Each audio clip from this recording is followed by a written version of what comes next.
Bonjour à tous, j'espère que vous allez bien. Bienvenue sur cette nouvelle vidéo. Aujourd'hui, on se retrouve pour l'épisode 4 où l'on note la saison d'un club. Pour cet épisode 4, on va analyser la saison de la Juventus. Alors, en rappel, afin d'attribuer une note, nous reviendrons d'abord sur les différents transferts réalisés par le club, puis ses résultats, et enfin ses performances, c'est-à-dire est-ce qu'il a bien joué ou mal joué, pour enfin attribuer une note finale. Concernant les arrivées, la Juventus a recruté Manuel Locatelli pour 36 millions d'euros, Moise Kean pour 30 millions d'euros, Timothy Weah pour 11 millions d'euros, Arkadiusz Milik pour 7 millions d'euros, Thiago Diallo pour 5 millions d'euros, Facundo González pour 2 millions d'euros et enfin Carlos Alcaraz en prêt pour le montant de 4 millions d'euros. La Juventus a enregistré les départs de Kulusevski pour 30 millions d'euros, Denis Zakaria pour 20 millions d'euros, Radu Dragusin pour 10 millions d'euros, Arthur Melo en prix pour 2 millions d'euros et enfin les départs libres de 3 joueurs, Angel Di Maria, Juan Cuadrado et Leonardo Bonucci. Donc en bilan du mercato de la Juventus, c'est un mercato assez terne car il n'y a pas vraiment de grosses arrivées ou de gros départs. Il se renforce tout de même avec des joueurs intéressants, même si certains ne sont pas très fiables comme Milik. Au niveau des départs, ils sont plutôt bons avec des choix intéressants comme celui de Kulusevski ou Zakaria car il était peut-être temps de se débarrasser de ces deux joueurs. Au final, c'est un mercato plutôt fantomatique et loin d'être bon, mais n'est pas non plus mauvais.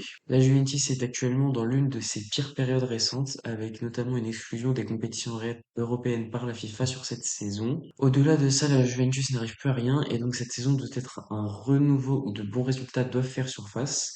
La Juventus est engagée dans seulement deux compétitions, donc cet épisode ne va pas être très très long, hein. Pour la première compétition, c'est la Coupe d'Italie. Lors de leur premier match en huitième de finale, ils affrontent la Salernitana. Ils détruisent sur le score simple et efficace de 6-2. En quart de finale, ce n'est pas non plus compliqué pour les Bianconeri qui s'imposent très facilement 4-0 face à Frosinone. La demi-finale est déjà beaucoup plus dure pour la Juve qui, après une belle victoire 2-0 à l'aller contre la Lazio, galère au retour et s'incline sur le score de 2-1 avec un but en fin de match, ce qui suffit quand même à rejoindre la finale. En finale, la Juventus affronte l'Atalanta et s'impose sur la plus petite des marges avec un but en tout début de match, ce qui fait le premier trophée pour la vieille dame. La deuxième et dernière compétition, c'est bien évidemment le championnat, c'est-à-dire la Serie A. L'important était au moins de retrouver une place européenne pour la Juventus, car un club de cette envergure ne peut pas se permettre de ne pas être dans une compétition européenne durant une année, 2 années, 3 années, etc. Il faut revenir au top de cette équipe. Donc l'objectif a été atteint pour la Juventus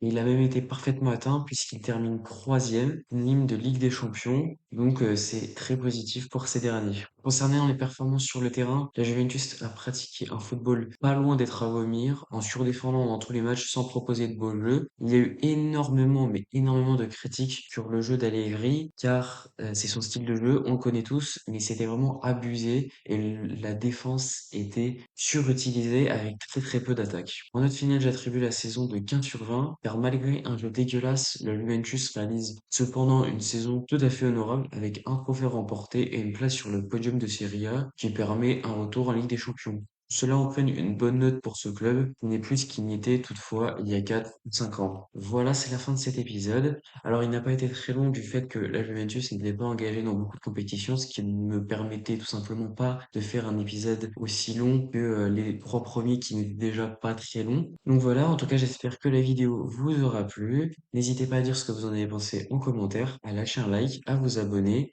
Et moi, je vous dis tous.